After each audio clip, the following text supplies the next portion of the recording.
Som. Bom dia, irmãos. Bom dia a todos. Então nós vamos iniciar a nossa aula, a primeira aula sobre este assunto, que tem como base o livro do Timothy Keller, Perdoar. Por que devo e como posso? Então todas as nossas aulas aqui, por enquanto em cima, na parte de cima, será conduzida a partir deste tema. E espero que os irmãos estejam prontos, preparados, com o coração aberto para receber todas as informações a respeito deste tema, pelo menos ao que está a partir deste livro para nós, e que isso possa ser grandioso para nós. Então vamos orar e logo em seguida já continuaremos a partir deste tema, perdoar. Senhor nosso Deus, nosso Pai, nós te louvamos por esta manhã, por este encontro em igreja, como igreja, e nós rogamos a Ti, primeiramente, pela Tua presença aqui em nós, que ela possa nos instruir, que ela possa nos repreender, que ela possa nos ensinar, ó Pai, em nome de Jesus, que a Tua palavra seja o centro de todas as coisas e que por meio dela possamos seguir os Seus caminhos nesta vida e aprender mais de Ti. Assim nós oramos, agradecidos em nome de Jesus. Amém. Muito bem, os que estão lá no fundo, pode se chegar, assentar. Perdoar. Então, este é o tema que nós iremos tratar. E isso é baseado no livro do Timothy Keller. Quem quiser comprar esse livro, ainda está bem disponível no mercado. Como devo e como posso perdoar? É uma indagação que o livro faz, um questionamento. Como nós podemos perdoar? Será que nós temos essa capacitação? Será que nós podemos fazer isso em todas as situações? Será que é possível nós liberarmos o perdão? Então o livro ele vai tratar desses aspectos. Primeiramente, daquilo que se diz respeito ao perdão vertical, que é aquele perdão que nós recebemos de Deus. E também do perdão horizontal, que é aquele que nós comunicamos uns aos outros. Então o livro ele vai falar especificamente sobre isso, a respeito do perdão vertical, a respeito do perdão horizontal. E com isso o livro também vai dizer que todos os cristãos devem buscar o perdão. Todos os cristãos devem buscar o perdão, todos os cristãos devem perdoar todos aqueles que o prejudicaram.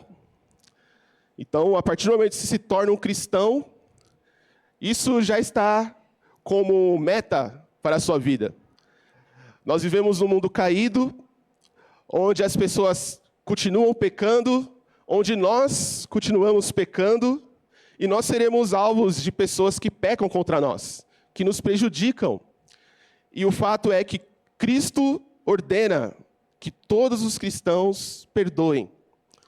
Porque nós vivemos num mundo assim, nós iremos pecar contra as pessoas e pessoas irão pecar contra nós.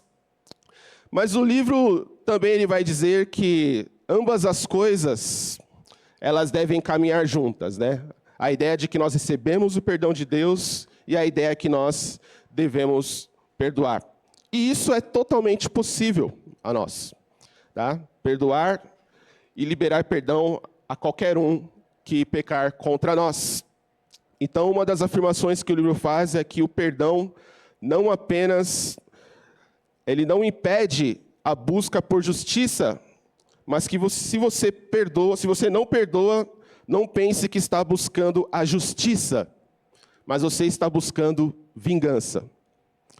Então, essas são as ideias que o livro irá trazer, e muitas delas parecem como se fosse um chute no nosso estômago. Elas vêm bem direta a nós, tá? E então, quando nós começamos a ler e observar esses assuntos, nós percebemos que, realmente, nós muitas vezes não temos...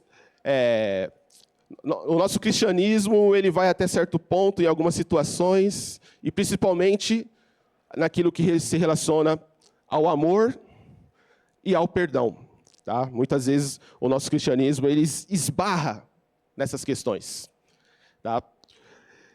E o livro ele vai tratar claramente sobre isso, e nós vamos ver, então, alguns aspectos sobre esse assunto. Primeiramente, vamos ver uma breve introdução que o livro nos traz, e logo em seguida nós iremos ver as respostas bíblicas para que nós possamos sair daqui reconhecendo que a palavra de Deus é o nosso instrumento, é a nossa instrução para qualquer tipo de assunto nessa vida, inclusive aquilo que se relaciona ao perdão. Por exemplo, quando nós olhamos para a sociedade, há um conflito a respeito desse tema, a respeito do perdão. Então, logo no começo do livro, o Timothy Keller ele relata sobre um homem chamado Desmond Tutu. Ele é um reverendo sul-africano que cresceu justamente no período do apartheid. E diante de todos os problemas de sua época, ele insistia em dizer que sem perdão não há futuro para a África do Sul. Essa era uma frase que ele tinha em mente. Sem perdão não pode haver futuro para a África do Sul. E ele rejeitava aquele padrão de julgamento que foi utilizado no julgamento de Nuremberg. O julgamento dos nazistas, né? Tem até um filme, não sei quantos assistiram aqui, né? O julgamento de Nuremberg. Um filme muito bom para se assistir, assim, você, pelo menos passa ali a ideia de como foi todo esse julgamento da Alemanha pós-nazista. E esse julgamento, essa ideia que ele rejeita é a ideia que foi colocada ali naquele julgamento ao lidar com os crimes de guerra. Porque, segundo ele, essa era uma abordagem que exigia castigo completo para todos os acusadores de crimes de violência durante o período do apartheid. Então, logo de cara, ele diz isso. Sem perdão, não há futuro para a África do Sul. E também ele rejeitava esse julgamento que traria ali, então, um castigo completo para todos aqueles acusadores. Então, em vez disso, Tutu, ele elabora um plano que oferecia anistia e perdão a quaisquer agentes de violência, sejam negros, sejam brancos, que chegasse ali e confessasse publicamente todas as verdades dos atos cometidos naquele período. Então perceba que a visão de Desmond Tutu é uma visão que conflita com a visão da maioria das pessoas. Tá? Então, ele apela para o perdão em primeiro lugar, antes de operar a justiça em si. Então, para Desmond Tutu, o perdão ele vem sempre em primeiro lugar, antes de querer recorrer à justiça. E essa era a visão que ele tinha a respeito não só da visão, assim, como ele era um reverendo, um pastor, era uma visão que ele tinha para a sociedade como um todo. Tá? E neste período também, Timothy Keller, aliás, depois de um tempo, né, da morte dele, Timothy Keller ele tweetou em dezembro de 2021, em meados de dezembro de 2021, Timothy Keller escreveu um tweet que diz assim: muitas pessoas alegam que a cultura do perdão ajuda os agressores a fugirem das consequências de suas ações. Desmond Tutu defendia que, sem o perdão, nos tornamos prisioneiros dos agressores. E ele continua. Ele insistia que era possível buscar o perdão e a justiça ao mesmo tempo. Na busca da verdade e reconciliação, Tutu rejeitou o padrão do julgamento de Nuremberg. E aí, como já se esperava, a partir desse tweet, Timothy Keller foi bombardeado com vários outros tweets respondendo a essa questão, tá? Que é uma questão controversa, que ele ainda pontua aqui, né, o pensamento de Desmond Tutu, e muitos sobreviventes de abusos ali começaram a tuitar. Eles falavam assim, né, que a exigência do perdão é usado contra as vítimas, implorando-lhes que sigam em frente. Então parece que isso está sendo usado não contra a pessoa que cometeu o ato, quando você perdoa, mas parecendo que é algo contra a vítima. Tá? Parece que você está ali usando isso para espremer a vítima, para que ela aceite isso assim de forma sem que haja justiça alguma. Então, as pessoas revoltadas com este pensamento começaram a tuitar dessa forma.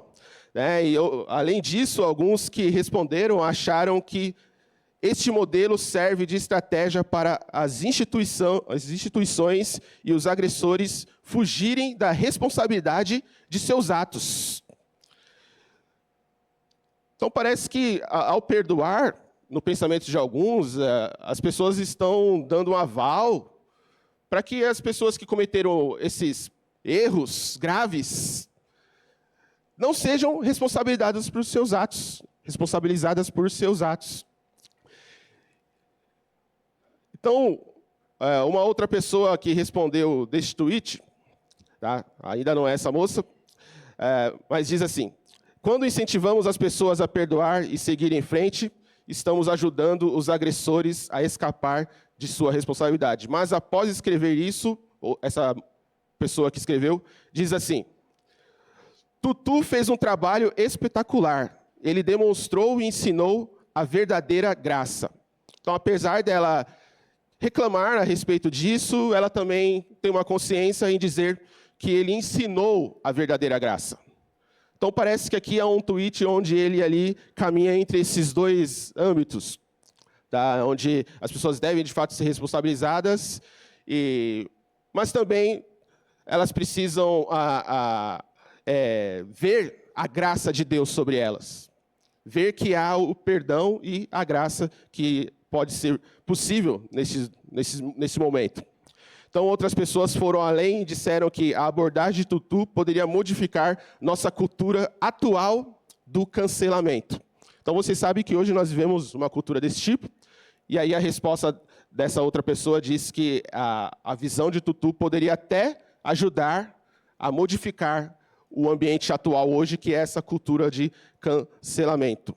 E aí um outro homem chamado Michael Disson admitiu que hoje a chamada de Tutu ao perdão pode parecer antiquada e cafona, ou totalmente irrelevante, inclusive para a maioria dos ativistas da justiça social. Mas, mesmo assim, ele incentivou todos a tomarem conhecimento dela. E aí nós vemos que, a respeito de uma outra mulher que escreve aí, temos uma cultura marcada por noções indignadas de justiça e por um desejo de obrigar as pessoas a pagarem por seus pecados. Né? Essa moça é uma colunista do The New York Times, jornal americano. Né? Então, vocês estão vendo que há muitas controvérsias, há muitos pensamentos diversos sobre esse tema, sobre o perdão. E a nossa comunidade, a nossa sociedade, ela vive isso.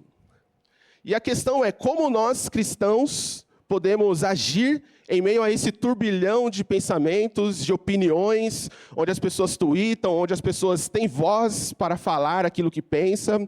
Como nós, cristãos, tratamos essa questão? Será que nós entramos nessa onda e nos misturamos com esses pensamentos fora do nosso âmbito, fora do cristianismo, fora das verdades bíblicas?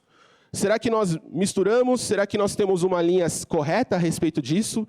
Quais respostas nós temos em relação ao perdão? Como funciona o nosso coração ou a nossa mente, os nossos pensamentos em relação ao perdão? Será que há dúvidas em nós? Será que há problemas? Será que há hiatos em relação a isso? Como nós lidamos com isso no nosso dia a dia? Algum tempo atrás, foi visto ali um massacre, né, onde algumas vítimas foram mortas. E alguns parentes desses norte-americanos, afro-americanos, assassinados ali na igreja de Charleston, do sul da Carolina, disseram publicamente ao atirador Dylann Roof: eu perdoo você. Então, diante de um massacre, diante de vítimas que foram mortas, os familiares disseram: eu perdoo você. Então percebam que aqui nós não estamos lidando com meras discussões, nós não estamos lidando com problemas de vizinhança, pessoas que jogam água na sua calçada, ou bate bola no seu portão. Não é esse tipo de aspecto que nós estamos lidando aqui. Não é sobre você no seu casamento, onde um não limpa direito algo ou deixa a toalha na cama, mas é sobre pessoas que estão perdoando outras que massacraram alguns de seus familiares. Então é algo que muito mais além de alguns pequenos problemas que nós passamos, e muitas vezes nós guardamos isso por um longo período de tempo, ali dentro de nós.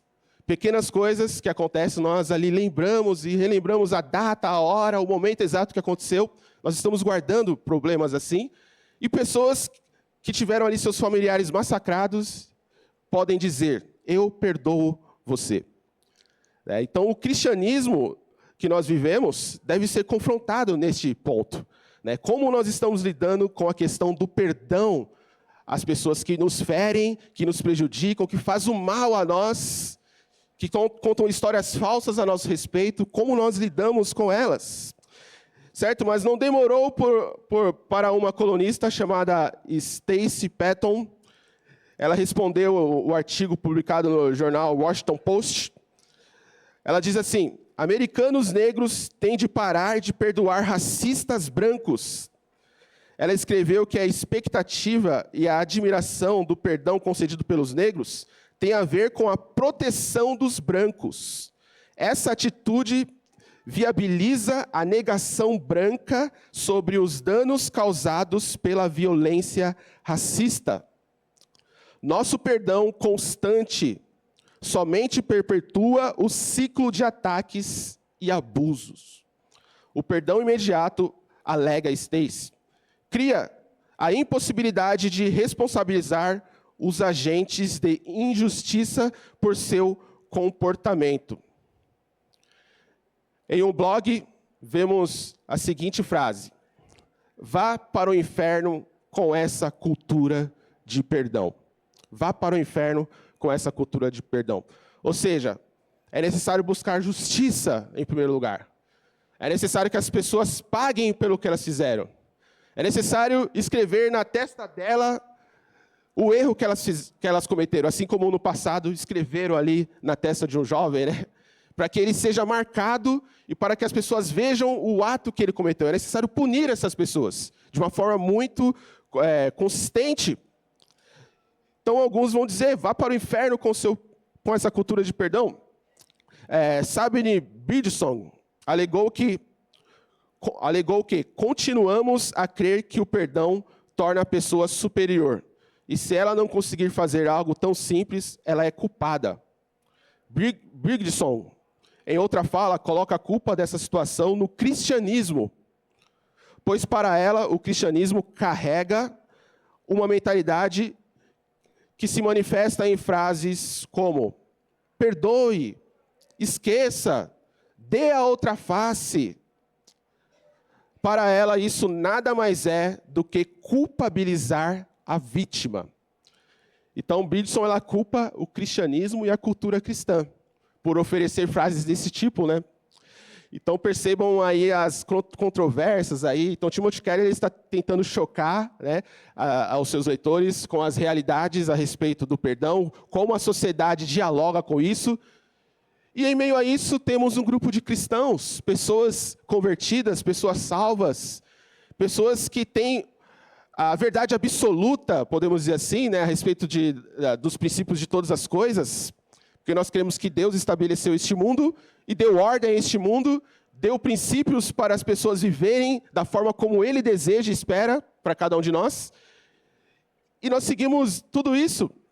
Como o cristão ele vai penetrar nesses ambientes e como ele vai se comunicar para uma sociedade como essa, que já deixou o perdão para longe, já deu um chute no perdão, e hoje ela só aceita que as pessoas sejam realmente, só aceita a penalização dos atos, dos erros das pessoas. Então, a problemática está no assunto que gira em torno da contradição aparente entre perdão e justiça, e o senso de que teremos de escolher um ou outro. Mas será que é verdade? Será que nós temos que escolher entre perdoar ou fazer a justiça? Como isso pode ser respondido? Ou você já pensou em algum momento a respeito desse tema, desse aspecto ao qual nós estamos trazendo aqui? Como é que nós devemos lidar com essa questão? Então, vocês podem ver que com todas essas controvérsias sobre o perdão, se faz necessário falarmos realmente sobre este assunto. Como igreja, como aqueles que são porta-vozes do Senhor neste mundo, arautos, nós também devemos entrar nesse debate com aquilo que nós pensamos, com aquilo que nós cremos ser a realidade e a verdade sobre todas as coisas. Então, vejamos então a questão da necessidade de perdão. Então, há uma aparente necessidade de falarmos sobre o perdão e de perdoarmos também. Então, eu quero afirmar que, ao oferecermos perdão, nós também devemos receber perdão, e há um conjunto aí desses dois fatores que devem ser o carro forte, o carro-chefe de nossas vidas. Então, em Marcos, capítulo 2, irmãos, não precisam abrir, capítulo 2, versículo 12, eu não vou comentar esse texto, mas eu vou comentar o que ocorre ali. Então, há uma ilustração trazida ali, a narrativa mostra isso, um ocorrido, isso é narrado por Marcos, quando Jesus ele inicia o seu ministério. Então, ali vocês percebem que 4 amigos, eles estão levando um paralítico para ser colocado diante de Jesus. Então, vocês se lembram muito bem deste relato, né? Onde ali 4 amigos estão ali unidos para levar um outro amigo para ser curado por Jesus.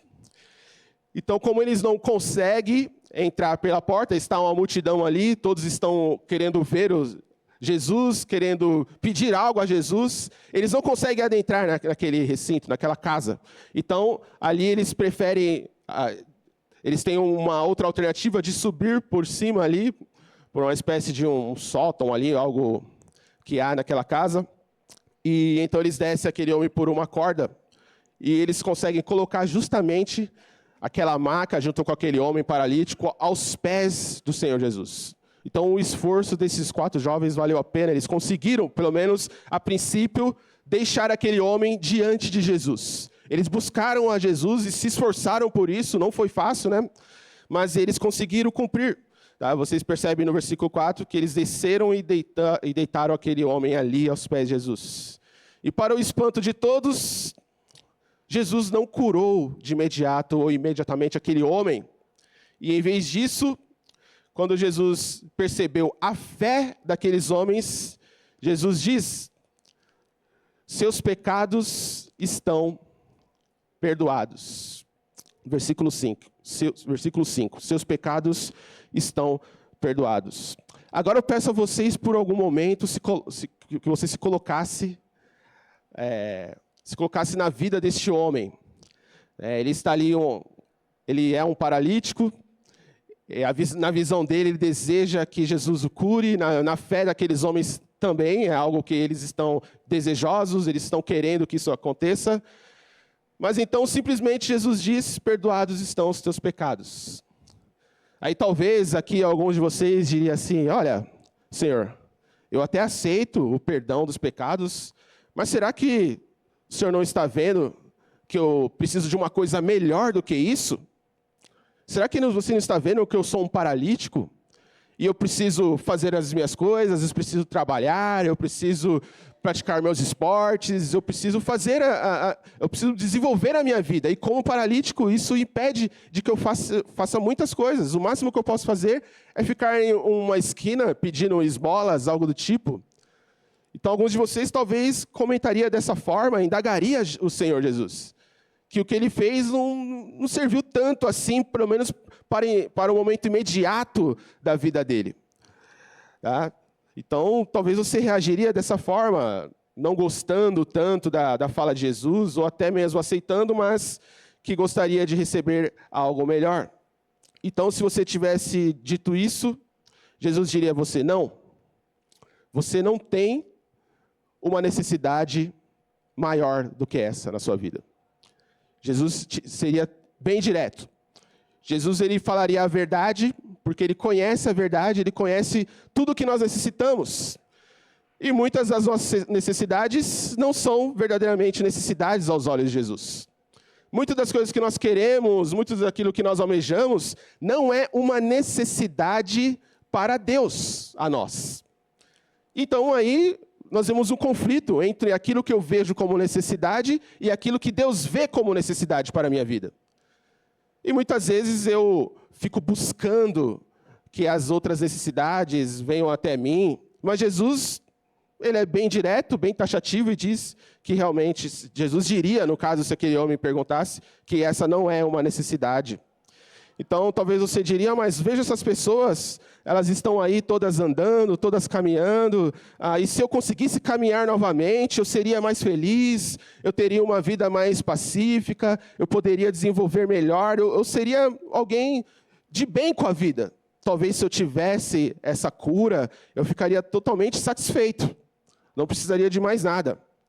Então, Jesus diria novamente, veja toda essas pessoas ao seu redor, veja toda essa multidão, todos eles podem andar, certo? Sim, você diria sim, eles podem andar. Mas você acha que o coração de todas essas pessoas está de fato satisfeito? Você acha que todas as pessoas que estão ao redor, elas são de fato alegres? Elas são de bem com a vida? Você acredita que isso é uma verdade? Você acha que o coração delas estão plenos de paz? A verdade é que não. Você vê as pessoas andando, você vê as pessoas por aí caminhando, fazendo as suas atividades, mas a questão é que ainda há uma necessidade nelas que não foi satisfeita. E essa seria a maior de todas as necessidades. Essa seria a necessidade que faria, de fato, todo ser humano feliz, que é justamente ouvir de Jesus: perdoados estão os seus pecados. Essa é a maior necessidade do ser humano, é o perdão dos pecados. Enquanto as pessoas não ouvem isso de Jesus, enquanto as pessoas não recebem o perdão vindo da parte de Jesus, elas podem então ter os seus momentos de alegria, os seus momentos de impulso, os seus momentos de êxtase. Elas podem estar buscando, e você ali pode estar como aquele salmista lá do Salmo 53, acho que é esse, né? Onde o salmista ali está reclamando a Deus a respeito das pessoas, que elas são felizes, elas são fortes, elas fazem as coisas, e ele ali não tem tudo aquilo que elas têm. Mas o fato é que Deus responde ali o salmista dizendo que, na verdade, elas não estão bem, porque quando vier o julgamento, aí sim elas vão ouvir a palavra final sobre elas. Ou elas serão bem-aventuradas, serão benditas por terem seus pecados perdoados, ou elas serão negadas por Deus. Nunca vos conheci. Né? Então, a maior necessidade do ser humano, irmãos, se nós podemos dizer, e nós podemos afirmar, na verdade, que é receber o perdão dos pecados. Então, isso serve para você, isso serve para mim. Muitas vezes nós achamos que nós não estamos tão bem assim. Nós não somos pessoas tão felizes assim. Mas é porque nós estamos olhando para o nosso coração, é que nós estamos sendo levados pelas nossas emoções, pelos nossos sentimentos. Mas, se você se voltar à palavra, você verá Deus falar a você que de fato nós somos o povo bem-aventurado. Tá? Aquele que teme ao Senhor é o povo bem-aventurado, é o povo que encontrou a plena alegria, a plena felicidade. E podemos dizer que não nos falta mais nada nessa vida, nós atingimos o ápice de todas as coisas. Você não precisa mais buscar se realizar no seu emprego, com filhos, com casamento, com bens materiais. Tudo isso são penduricários. Mas a verdade sobre você é a verdade que Deus diz. E nós, em essência, somos aqueles que são os mais que felizes nessa vida. E nós podemos andar assim. E nós podemos encarar a vida dessa forma. E quando nós não temos aquilo que o nosso coração deseja, nós podemos agradecer a Deus por todas as coisas que nós temos, e não por aquilo que nós não temos, porque nós temos aquilo que é de maior. Então Jesus, ele ensina aqui que o perdão dos pecados é aquilo que é mais importante para as nossas vidas. Então a atitude de Jesus de declarar o perdão antes da cura física revela que o homem de fato precisava era do perdão. Isso porque o perdão alcança a raiz dos problemas, que é justamente a nossa alienação de Deus e de nós mesmos por causa de nossas transgressões. Ao declarar o perdão ao homem antes da cura física, o que Jesus estava dizendo era: tão somente eu quero mostrar que a necessidade mais profunda de sua natureza sou eu. Eu sou essa pessoa. A necessidade mais profunda que você tem dentro do seu coração sou eu. É Ele. Jesus declara. Jesus pode declarar isso a você nessa manhã. Somente eu posso conceder-lhe amor perfeito, nova identidade, consolo sem fim, esperança e glória. Somente eu. Então veja, uma cura física pode ser bom, mas a cura espiritual, ela completa a nossa vida. Ela nos deixa em paz com Deus. E a melhor coisa que alguém pode obter ou ter é uma alma em paz com Deus. Não queira ter uma alma em dívida com Deus. Você pode ter dívidas com as pessoas. Aliás, o amor, diz que é a dívida eterna. Nós sempre iremos dever o amor. Você nunca estará no nível ali do amor perfeito, de dar o amor perfeito. Nós sempre estaremos em dívida em relação ao amor. Nunca pagaremos isso. Tá? Então, nós vemos agora, depois desse ponto que nós falamos a respeito da necessidade do perdão, vamos ver um pouco da importância do perdão e como nós usamos isso para as nossas vidas. Aí sim, você pode abrir ou acompanhar aqui o texto de Mateus 18. Mateus 18, nós vamos ler aí esse completo, tá? 18, dos versículos 21 até o versículo 25.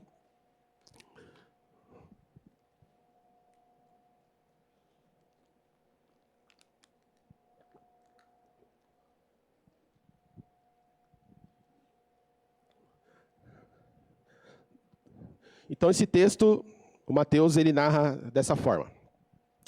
Então Pedro, aproximando-se dele, disse: Senhor, até quantas vezes pecará meu irmão contra mim, e eu lhe perdoarei?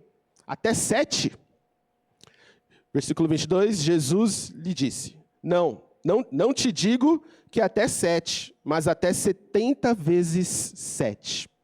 Por isso, o reino dos céus pode comparar-se a um certo rei que quis fazer contas com seus servos. E começando a fazer contas, foi-lhe apresentado um que lhe devia 10.000 talentos. E não tendo ele com que pagar, o seu senhor mandou que ele e sua mulher e seus filhos fossem vendidos com tudo quanto tinha, para que a dívida se lhe pagasse.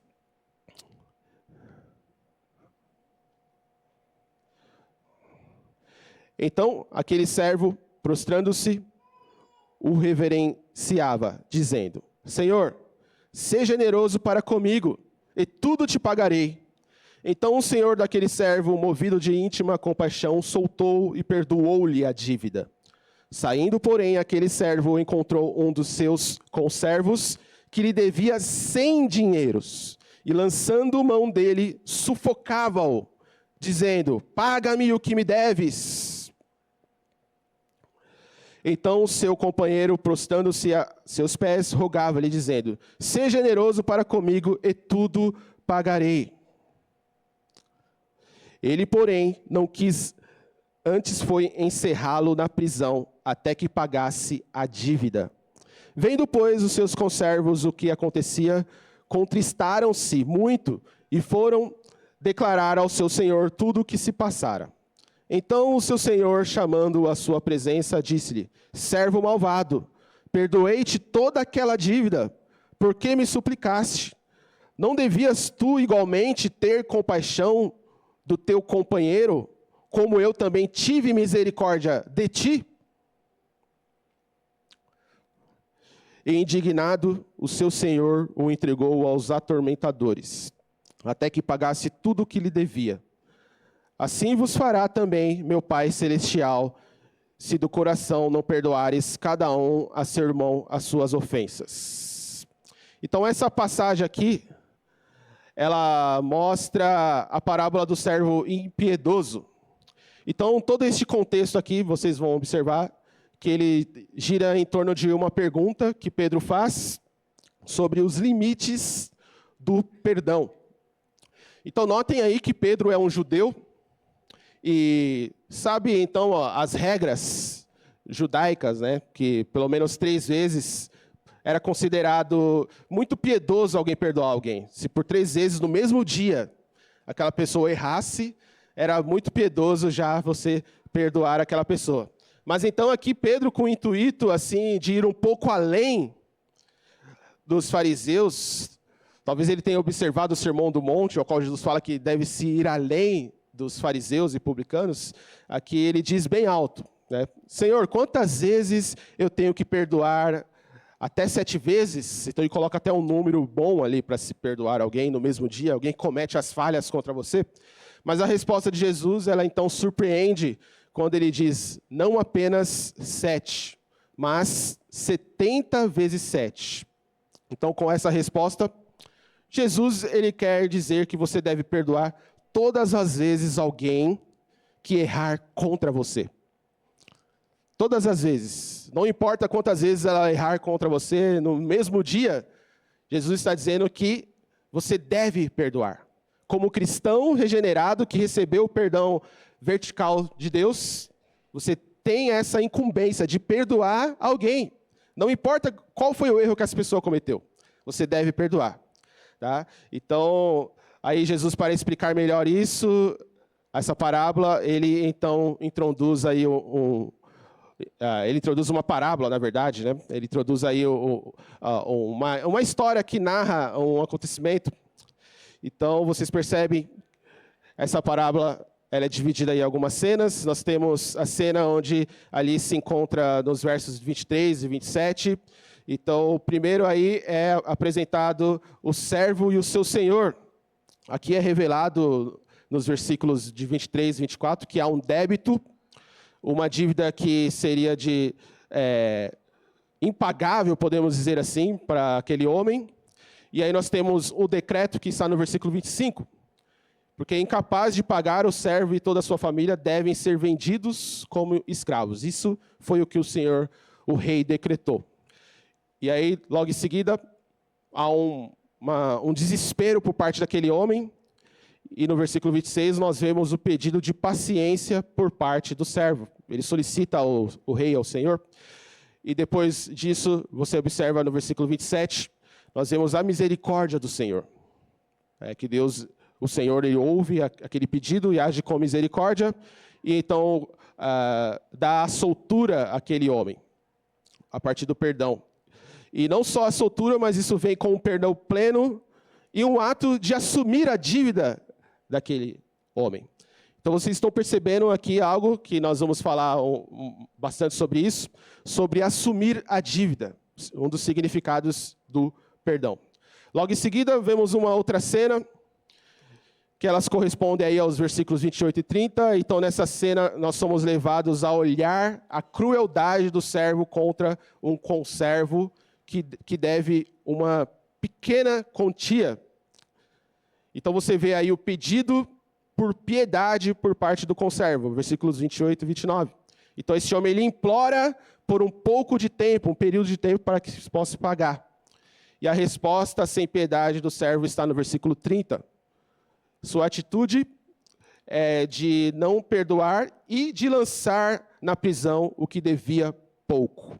Essa foi a segunda cena, a atitude. Por último, a terceira cena, ela nos mostra algo aí, onde está chegando ao ápice da mensagem dessas palavras de Jesus, dessa história que Jesus conta.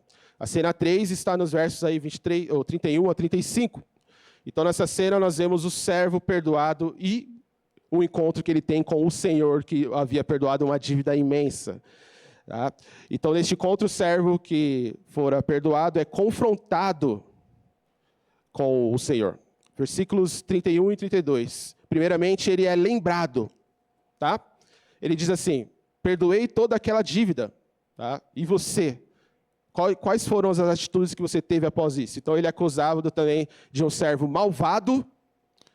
Ou seja, nada mudou na vida dele a partir do recebimento do perdão. Tá? E o versículo 33, ele é repreendido. Devias ter compaixão de seu companheiro, assim como eu tive de ti. Essa é a repreensão que ele recebe, e o resultado nós vemos 34 e 35, versículos 34 e 35, ele não demonstrou ali o fruto da regeneração, que é um coração perdoador após ser perdoado, e por isso ele foi lançado numa prisão. E algo interessante aqui, que essa prisão, já dando uma certa explicação, né, não é só uma apresentação de uma prisão física, mas também revela-se o estado espiritual daquele homem. Ou seja, espiritualmente ainda ele está aprisionado. Então, para que ele conheça de fato o seu lado espiritual, por algo que ele irá de fato cumprir, ali é mostrado a ele essa prisão que vai revelar de fato o estado original dele. E eu estava pensando, né, irmãos, voltando um pouco mais atrás do texto, um dos últimos atos sobre alguém que não quer reconhecer o seu pecado, ao qual a igreja fica sabendo disso, alguns irmãos ficam sabendo disso, levam até a igreja, um dos últimos atos, que é ainda um ato de misericórdia, é que essa pessoa seja excluída do corpo. Mas por que isso deve acontecer? Para que ela não esteja aqui achando que ela é um cristão, de fato, verdadeiro. Tá? Então, porque se ela ficar aqui, ela vai se esconder no nosso meio e, de fato, ela vai receber muitas bênçãos oriundas da igreja, da comunidade, e ela vai, então, achar que mesmo não perdoando, que mesmo não se reconciliando, ela continua ainda sendo um crente. Ou ela não precisa mais buscar uma reconciliação. Então, quando você exclui alguém, é para que ela se veja, de fato, como ela é no mundo. E a partir daí ela veja a sua situação e veja com quem que ela se parece lá fora, e não com as pessoas aqui de dentro.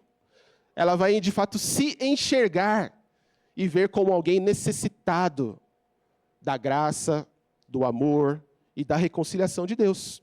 Se nós mantermos pessoas aqui incrédulas, que não querem se reconciliar, nós estaremos errando contra ela mesma. Por isso, um dos atos que Paulo diz, aliás, que Jesus diz, né, em Mateus 18, é que essa pessoa vá até lá fora. Até Paulo mesmo cita, né, a respeito de um jovem que estava lá dentro da igreja de Coríntios e que a igreja não se movimentava em relação a isso, porque lá fora ele vai ter, então, se ver como de fato ele é ali, como um incrédulo que não quer se reconciliar com Deus. Então, aqui nós vemos esse último ato que revela de fato que essa pessoa está com o seu coração escravizado, aprisionado. E é isso que faz a falta de perdão. O estado espiritual da pessoa é que ela está aprisionada, ela não está liberta ainda. Então, ao ser colocada numa prisão, ela vai se ver, ela vai se olhar no espelho e vai se enxergar ali. Ver quem ela de fato é. Se ela recebe o perdão, ela fica em paz consigo mesma e acredita que ela é uma pessoa livre, mas de fato não é. Os atos dela o revelou. Tá? Então, para que isso possa ser aplicado a nós também aqui nessa manhã, tá? Para que a gente faça aí apenas um comentário do significado real disso, o rei aqui representa o próprio Deus. Nós somos o servo.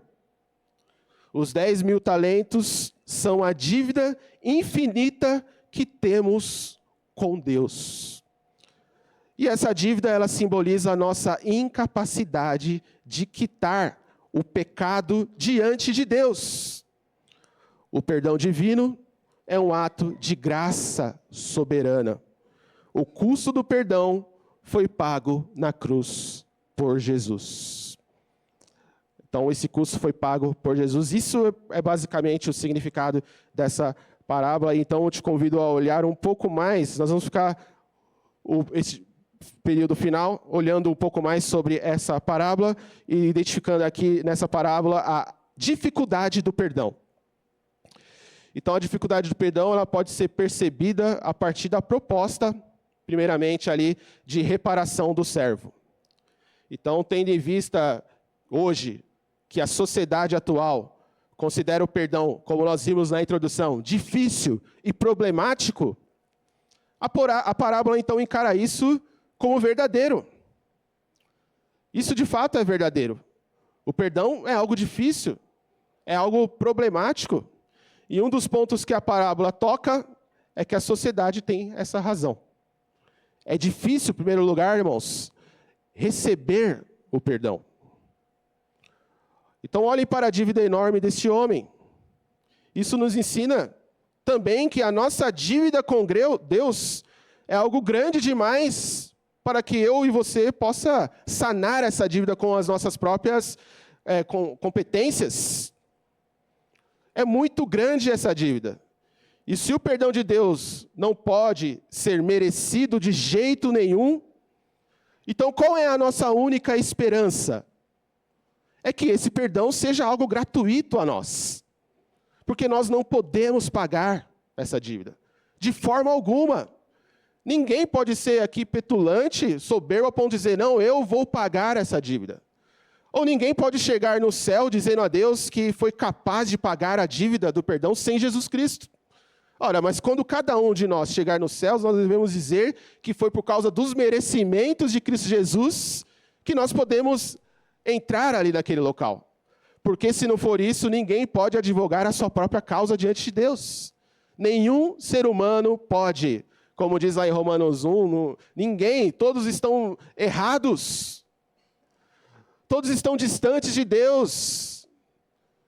Não há quem diga a verdade. Todos estão em pecados, todos estão na mesma condição. Tá? Então é uma dívida impagável, somente a graça de Deus. Então, por essa razão, a proposta patética do servo de querer pagar ao rei é tão ingênua quanto qualquer esforço nosso para ganhar um lugar no céu por meio das nossas obras. As obras não podem pagar pelo perdão. Não pode quitar a dívida perante Deus. Essa é a verdade. E é a verdade que a igreja deve ser conduzida.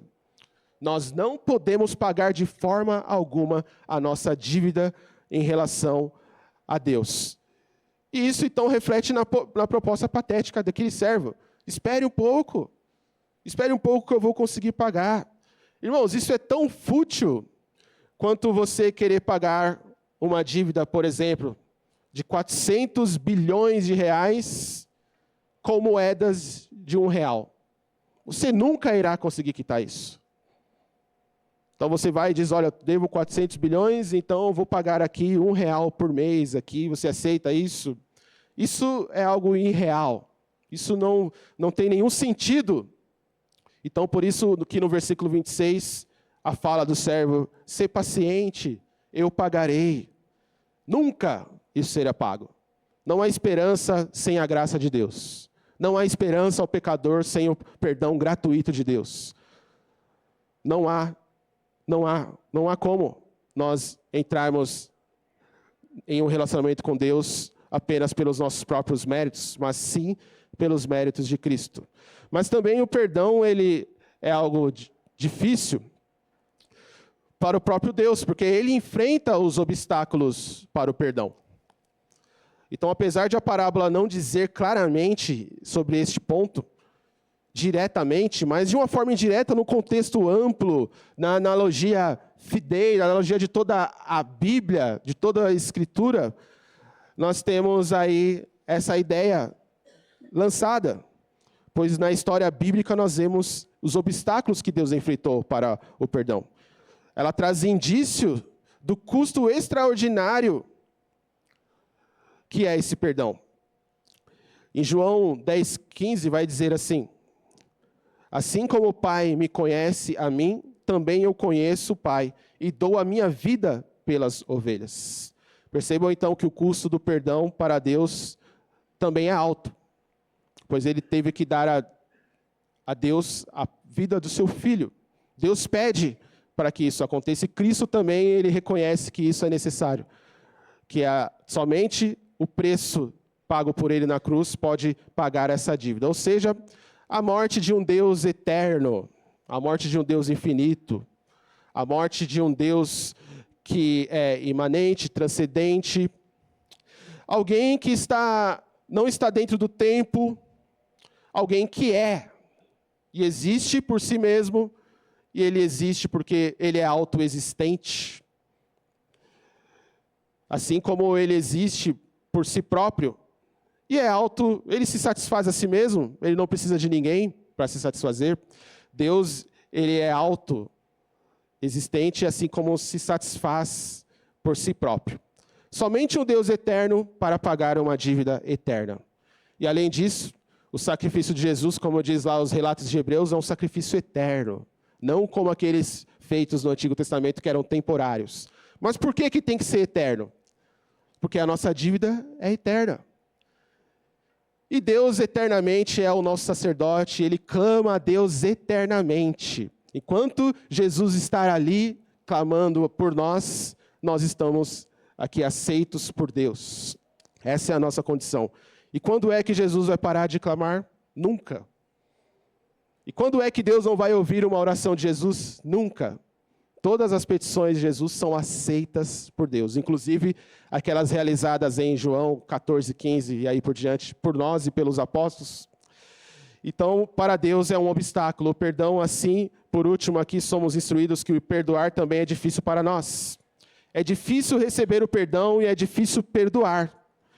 Sendo os ouvintes aqui secundários da história, nós que estamos aqui nessa manhã, outros que já ouviram a respeito disso, nós percebemos claramente a contradição que há em nós. Agora eu quero que você se veja como um servo que recebeu o perdão, mas não concedeu o perdão. Agora eu quero que você se coloque sendo essa pessoa, que na verdade nós somos essa pessoa. Não tem como nós sermos outro aqui nessa história. Não tem como nós nos colocarmos como outro, porque nós somos assim. Então nós vivemos aqui pela misericórdia de Deus. Nós vivemos pela graça de Deus. Tudo que nós temos nessa vida é por causa de Deus. As nossas competências, os nossos dons, a nossa estética, as nossas vozes, os nossos olhos, tudo que nós temos veio de Deus para nós. Nós somos dispenseiros de todas essas coisas. Nós somos cuidadores de todas as coisas. E nós vivemos pelas misericórdias de Deus. É por causa das misericórdias de Deus que nós não somos consumidos. É porque Ele teve misericórdia de nós. Mas vejam que em vários momentos da nossa vida, há um lapso de esquecimento em nós, e nós deixamos de ser pessoas bondosas, nós deixamos de ser pessoas misericordiosas, nós deixamos de ser generosos, nós deixamos muitas vezes de ser gentis para com os outros, e nós deixamos também de perdoar as pessoas. Mesmo tendo tudo isso diante de Deus, tendo uma vida que foi dada por Deus, nós ainda achamos que nós somos donos dessas coisas. E nós nos portamos como dessa forma, né? E esquecemos dos ensinos da palavra de Deus. Esquecemos daquilo que é para nós fazermos nessa vida. Muitas vezes entramos mais naquilo que Deus faz do que aquilo que nós devemos fazer. Muitas vezes nós queremos tomar conta de Deus e esquecemos de tomar conta de nós. Então há, às vezes, esses desencontros que nós, em relação aos nossos desejos. Então é difícil para nós perdoar, irmãos. É difícil para nós também. Então vejam essa história aqui como uma flecha apontada em seu coração. Tá? Assim como o profeta Natan disse a Davi: você é este homem, Davi.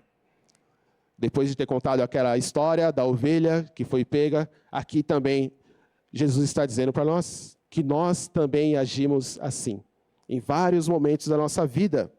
Por mais que nós nos cuidemos, ainda assim caímos nessa condição de pessoas que não conseguem perdoar. Então, seguindo um pouco adiante, nós notamos aqui que há outros ensinos nessa parábola.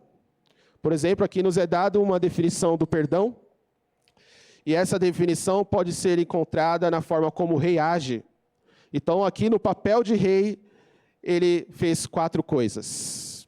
Ele chamou o homem, teve pena dele, perdoou-lhe a dívida e o soltou. Então, nós vemos aqui as atitudes desse homem. Ele primeiramente manda trazer o servo, tá? E então, logo o montante da dívida foi mencionado, à medida que ele é levado ali. Então, podemos usar isso como modelo a nós também, irmãos, para entendermos qual é a dinâmica do perdão. Então, ele começa a exposição aqui a respeito da verdade, em vez do encobrimento. Então, ele quer saber a verdade. Então, aqui, muitas vezes, em relação ao perdão, nós não devemos usar meias-verdades, nós não devemos usar de desculpas, mas devemos falar a verdade. Então, já vi muitas pessoas assim dizendo a frase, olha, eu peço perdão por tudo que eu fiz. Isso não é uma frase bíblica, isso não é uma orientação bíblica. Então, é importante que você diga o que foi feito. É importante que você diga a verdade. É importante que você fale as consequências que aquilo causou em outras pessoas. É importante que você fale aos outros a verdade do que você fez. É importante que você mencione a palavra bíblica para o pecado que você cometeu. Então, é necessário que você conte e fale de fato a verdade sobre o que você fez e o que aquilo causou em outras pessoas, em terceiros, para em seguida, então, você pedir perdão por aquilo que foi feito. Então, não diga assim, olha, eu peço perdão por tudo. Isso não é uma coisa correta. O rei se apiedou daquele homem, versículo 27. Então, ele vendo aquele homem, ele se apiedou, ele teve misericórdia daquele homem. Isso também deve nos ensinar. Ter misericórdia das pessoas, da maldade que outros cometem contra nós. Você não deve jogar isso na cara da pessoa, você não deve recorrer a esse ato de buscar a justiça a todo custo, antes de pedir o perdão. Em terceiro lugar, o rei aplicou o cancelamento da dívida. Então, essa atitude nos leva ao âmago do perdão. Então, quando o rei perdoou aqui a dívida, ele teve de assumir a perda pessoalmente, tá? Então, por exemplo, se eu tomar aqui dinheiro emprestado de alguém, e depois eu disser que eu não tenho condições de pagar por isso, e o credor vem e diz a mim, olha, você está perdoado.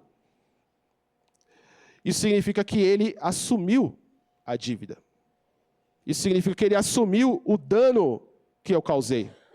Então, o perdão é uma forma de você assumir por aquilo que alguém causou a você. Isso é o âmago do perdão. Alguém que assume. Tá? Assim que funciona. James MacDonald, ele diz assim, perdão é a decisão de liberar uma pessoa da obrigação resultante de uma ofensa. Eu vou ler novamente. Perdão é a decisão de libertar uma pessoa da obrigação resultante de uma ofensa. Você está libertando aquela pessoa e está assumindo a dívida. Jay Adams, ele diz, perdão não é um sentimento, é uma promessa.